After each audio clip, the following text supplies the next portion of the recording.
Revolutionary greetings, comrade. This is Comrade Pigeon Odimwengu from Kenya. In the spirit of Martin Luther King's dream, I have a dream. I have a dream that one day Africa will gain her true independence. I have a dream that one day Africa will be in control of our resources. The mineral from Congo will be in control under African hands. Our lands that are still being under the custody of the British Empire and so many other empires and former colonials. I have a dream that one day Africa will be fully and truly in control of our minerals, of our resources, of our land.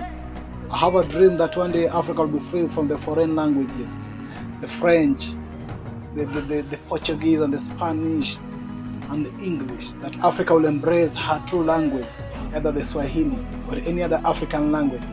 I have a dream that one day Africa will be united with one currency, be it a shilling or any other currency.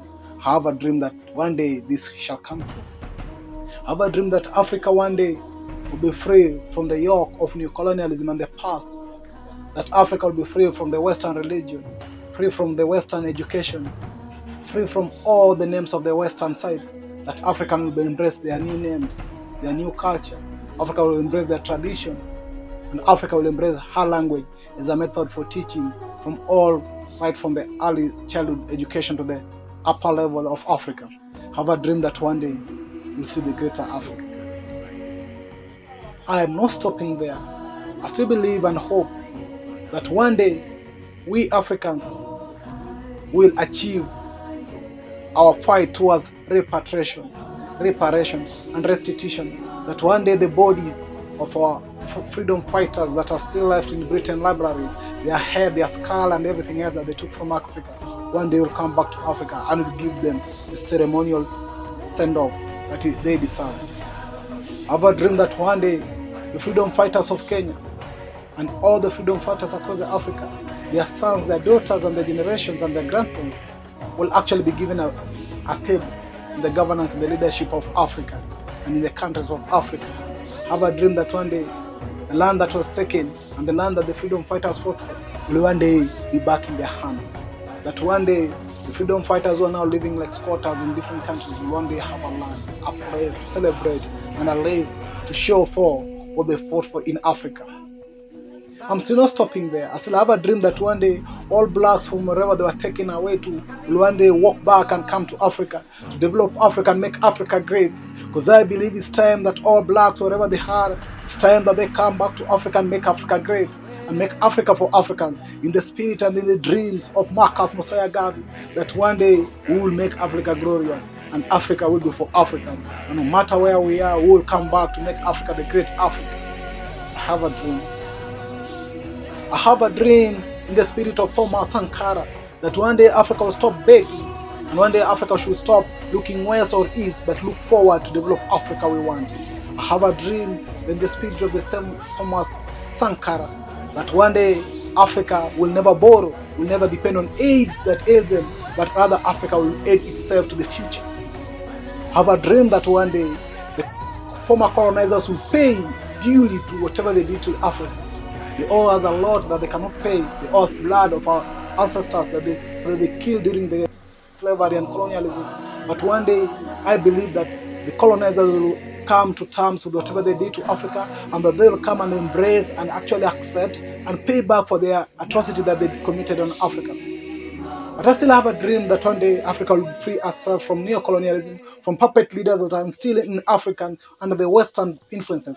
I believe that one day Africa will have leaders and Africa will have people who will actually have Africa at heart.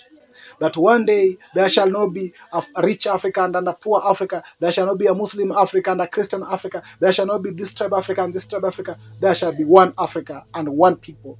We'll embrace the spirit of Ubuntu, the spirit in the terms of Kwame Nkrumah, African socialism, where we'll see each other as social beings and treat each other as social beings.